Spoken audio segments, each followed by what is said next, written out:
यहाँ शाओशेंग अपने रूम में आती है।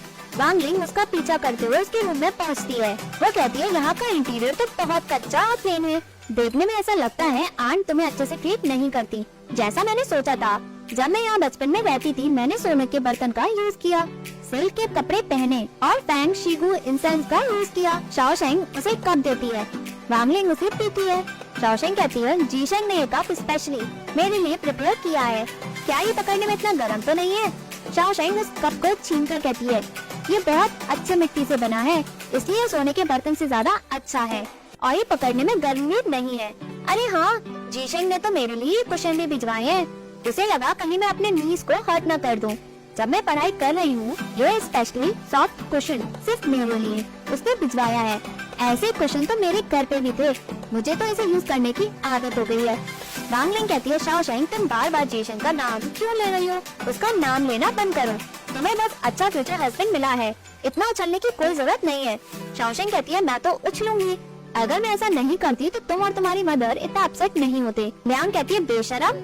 शाओशेंग कहती है मिस वान भले ही मैं तुम्हें कहूँ या नहीं, मैं तुम्हें बहुत पसंद करती हूँ। वांग लिंग कहती है दोस्ती करने में बहुत देर हो चुकी है। शाओशेंग कहती है वो इसलिए क्योंकि तुम स्टूपिड हो। मैं तुम्हें पसंद करती हूँ क्योंकि तुम वाकई में बहुत बड़ी बेवकूफ हो। लोग बोलते ही उनकी बातें पकड़ लेते हैं। जब मैं पहली बार तुमसे मिली तब मुझे समझ आया तुम्हें एक चीज सीखने की जरूरत है और वो ये कि तुम्हें अपना मुंह बंद रखना चाहिए। मैजेस्टी हमेशा से ही केयरफुल है। मैंने तो एम्प्रेस का कमरा भी देखा बट मैंने वहाँ कभी भी सोने के बर्तन या सिल्क के कपड़े नहीं देखे जैसा तुमने बताया। तुम बिना सोचे समझे झूठ कैसे बोल सकती है? तुम्हें डर नहीं लगता कहीं मैजेस्टी तुम्हें पनिश न कर दे? वांग लिंग कहती है पुराने पैलेस में सभी कुछ वैसा था। शाओशेंग कहती है भले ही तुम कुछ भी कहो ये सब तुम्हारा हो भी नहीं सकता। मैं अपना टाइम तुम पे वेस्ट नहीं करना चाहती हूँ, इसलिए तुम यहाँ से जा सकती हो। वांग लिंग चिल्लाते हुए कहती है ये सब मेरे थे, तुम्हें क्या पता प्रिंस शियानन के खर्चों के बारे में? वो इस पैलेस के खर्चे से भी ज्यादा थे। मेरे मैटरनल ग्रैंडफादर वैन क्लान के इम्पोर्टेंट ऑफिशियल थे। उनकी टाइम में वो पूरी दुनिया के सबसे ज्यादा रिचेस्ट पर्सन थे। उनके पास 10,000 से भी ज्यादा सोल्जर थे। मैजेस्टी और first wife you childhood lovers थे, बट मैजेस्टी ने मेरे मैटरनल ग्रैंडफादर की बात मानकर एम्प्रेस से शादी भी की ताकि हम एक हो पाए। बट वो फैमिली अब नहीं रही क्योंकि मेरे मैटरनल ग्रैंडफादर नहीं बचे क्रूसिटी की वजह से, इसलिए सब कुछ खत्म हो गया।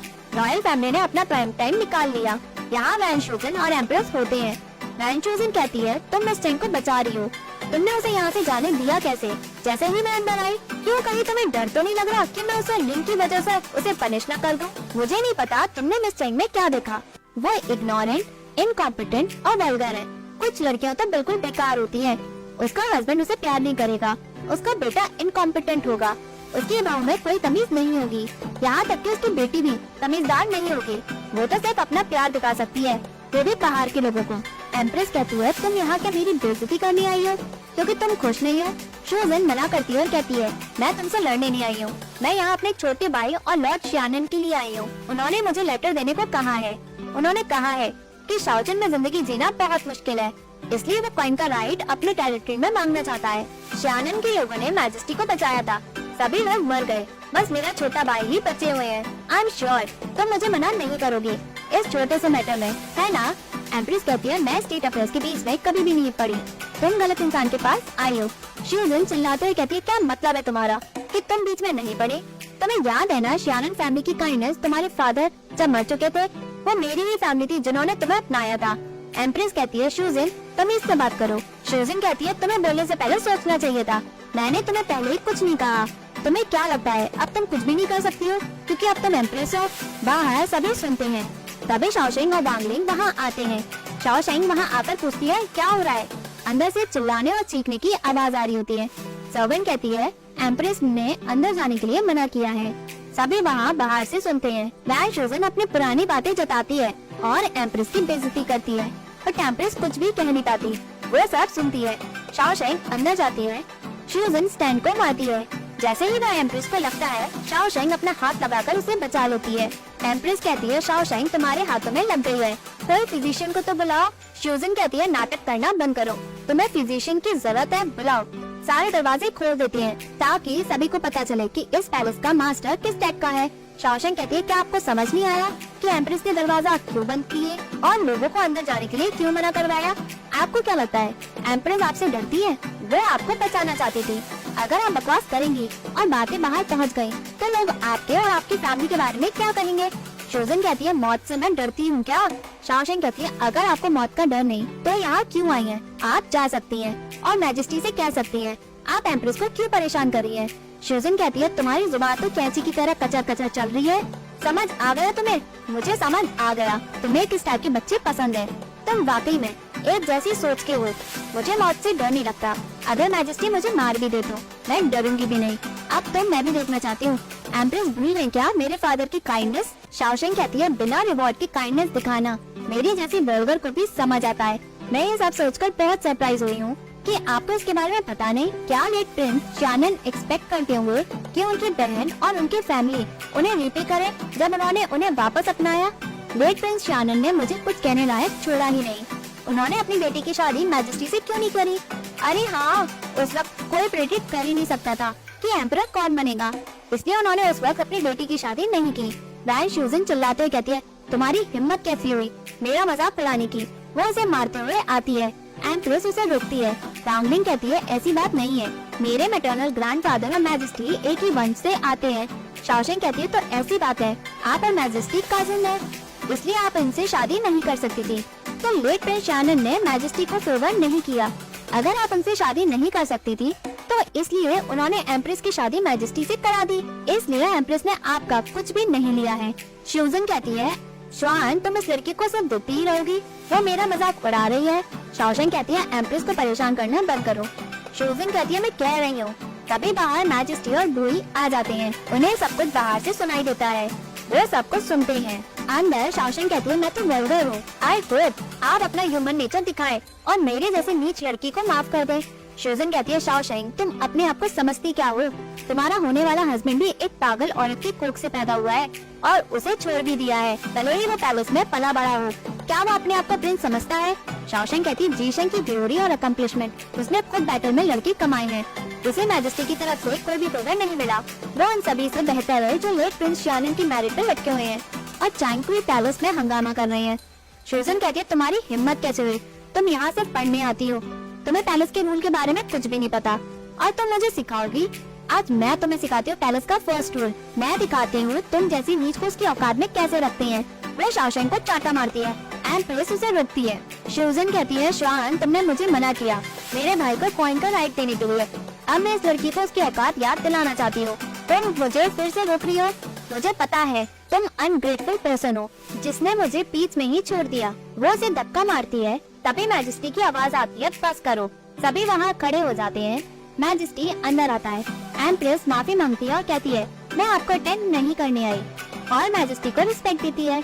वो ये शाओशेंग के पास आकर कहता है तुम्हें लगी तो नहीं? मैजेस्टी कहता है मैंने सब कुछ सुना जो भी तुमने कहा। क्या वो सब तुमने कहा? शूजन कहती है क्यों? अंकल श्वान पहले ही मर गए, मेरे फादर ने आंट के बच्चों को पाला और अच्छी परवरिश भी दी, क्या मैं उसके बारे में कुछ भी नहीं कह सकती? वो ही कहता है फैमिली की काइंडनेस कभी भी सेटल नहीं हो सकते। जब आपके ग्रैंडफादर खतरे में थे उस वक्त श्वान क्लान ने उनकी हेल्प की थी, तभी वो खतरे से बाहर आए। उसके बाद प्रिंस शानन को बचाते हुए श्वान क्लान ने उनकी हेल्प की। आप श्वान क्लान की काइंडनेस को इस तरह से रिपे करेंगी? लोग आते जाते रहते हैं। आप इस बात का अब हर रोज गाना गाएंगी? शूजन कहती है मैजेस्टी मेरे फादर गू सिटी को बचाते हुए मर गए, मेरे बहुत सारे भाई बहन थे, उस वक्त वॉर में सभी खत्म हो गए, अब सिर्फ मेरा छोटा भाई ही बचा है। आज वो उसके लिए एम्प्रेस से फेवर मांगना चाहती थी, क्या ये गलत है? मैजेस्टी कहता है अगर तुम्हें कोई एप्लीकेशन सबमिट करनी थी क्या आप जनरल ऑफ चैरियट और कैलवरी से आपने हेल्प क्यों नहीं ली? वो एप्लीकेशन को असेंबली में सबमिट कर सकते थे। आप यहाँ एम्प्रेस को परेशान करने क्यों आई हैं? इसलिए आपको पता था कि एम्प्रेस सभी कुछ टॉलरेट करती है और वो आपको समाप्त भी कर देंगी। आपने एम्प्रेस को डिसरिस्पेक्ट किया, आपने अपनी लिमिट को क्रॉस भी कर दिया, आप में मैनर्स की कमी है। आप किस टाइप का पनिशमेंट डिजर्व करती है? एम्प्रेस कहती है मैं अच्छा फील नहीं कर रही हूँ, क्या हम सब कुछ खत्म करें? मैजेस्टी मना करता और कहता है मैं इसे आसानी से जाने नहीं दे सकता, बताओ मुझे क्या कहना चाहती हो? मैं भी तो देखो कि अब कहने को बचा क्या है। वो ही कहता है मैडम शूजन आप चूज करें कि आप यहाँ रुकना चाहती हैं और मैजेस्टी से पनिशमेंट लेना चाहती हैं या फिर आप मेरे ऑर्डर को सुनना और पैलेस से जाना चाहती हैं। शूजन हुई को देखती है। पैलेस के बाहर शूजन कहती है मैजेस्टी और एम्प्रेस ने तुम्हें बेकार में बड़ा नहीं किया, मैंने तुम्हारे जैसा चालाक इंसान को कभी नहीं देखा, तुम्हारी फैन से भी कुछ कम नहीं है। वो एम्प्रेस को बचाने के लिए उसने अपनी चिंता भी नहीं की। वही कहता है हम तुम्हारी तरह नहीं है मैडम, आपके लिए हमारी लाइफ इतनी इम्पोर्टेंट नहीं है यंग प्रिंस शानन की सेफ्टी से बढ़कर। इससे शो होता है लेट प्रिंस शानन ने आपको बेकार में बड़ा नहीं किया। सूजन कहती है तुम्हारे जैसा जिसके पास पेरेंट्स का प्यार नहीं, जिसके पास दिल नहीं, उसे क्या समझ आएगा कि मैंने ऐसा क्यों किया। अगर मैजेस्टी ने मेरे फादर को ऑर्डर नहीं किया होता गू सिटी बचाने के लिए तो वो बिना जीत हासिल करके मरते नहीं। वही कहता है मैडम क्या आपको पता है लेट प्रिंस शानन बिना जीत हासिल करके मर क्यों गए। सूजन कहती है हाँ मुझे पता है, उस साल मार्कस यू ने अपने आदमी को पहले भेजे थे इन्वेस्टिगेट करने बदबू वाली जगह को। मेरे फादर अपने आदमी को भेज नहीं पाए, जितने भी लोग वहाँ गए सभी मर गए। मार्कस यू ने सभी बातें मेरे फादर को बताई थी, बट अफसोस हुआ सुनकर कि मेरे फादर तब भी गू सिटी को बचाना चाहते थे, इसलिए उन्होंने इतना बड़ा रिस्क लिया और अपने आदमियों को बदबू वाली जगह ले गए। इसी वजह से वो अपनी जिंदगी को खो सके। वो तो तुम्हारे अंकल को बचाना चाहते थे, बट मेरे फादर वहाँ जंगल में ही अकेले मर गए। अगर आज मेरे फादर जिंदा होते तो हमें नहीं पता होता आज का राजा कौन होता। वही कहता है मैडम मुझे दाल में कुछ काला लग रहा है, आपको कोई उल्लू न बना दे। सूजन पूछती है तुम्हारा मतलब क्या है। वही कहता है मार्कस यू हमेशा से ही श्वान क्लान से भेदभाव करता हुआ आ रहा है, हो सकता है पूरी सच्चाई अभी सामने नहीं आई हो, आप उन पे पूरा ट्रस्ट कैसे कर सकती हैं। वैसे भी मैजेस्टी ने जो भी किया अच्छा ही किया यंग प्रिंस शानन के लिए। उनके पास कॉपर माइन है, वो अपनी लाइफ कंफर्ट के साथ जीते होंगे। मैं आपको सजेस्ट करता हूँ आप केयरफुल रहें, आप एक तरफा बातों पे यकीन ना करें। सूजन मुस्कुराते हुए चली जाती है। क्विकी बूही से कहता है मार्कस यू खुश नहीं थे जब मैजेस्टी ने एम्प्रेस से शादी की। वो हमेशा से प्रिंस शानन से नफरत करते थे, वो अब एकदम से उनके अच्छे और सगे कैसे बन गए। यूफई कहता है कहीं वो पूरे श्वान क्लैन को मरवाना तो नहीं चाहते थे ताकि फर्स्ट वाइफ यू एम्प्रेस बन सके। वही कहता है मार्कस यू पे नजर रखो और इन्वेस्टिगेट करते रहो।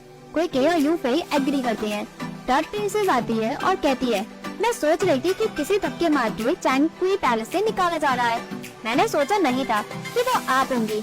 एम्प्रेस हमेशा से ही काइंड है, उन्होंने आपको ना टॉलरेट करने का डिसाइड कैसे कर लिया और आपको गुस्से में निकलना पड़ा।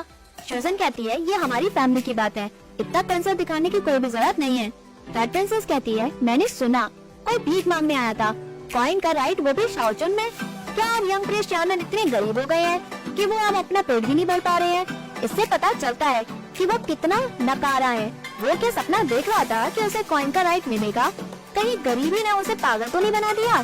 सूजन कहती है जैसा मैंने कहा तुम्हें चिंता करने की कोई भी जरूरत नहीं है। थर्ड प्रिंसेस अपने काम से मतलब रखो। वो ये कहकर वहाँ से चली जाती है। थर्ड प्रिंसेस उसे जाते हुए देखती है, ऊपर से रूही उनको जाते हुए देखता है और एपिसोड यही एंड होता है। Hey viewers, if you like this video, please like, share and subscribe this channel. Thank you.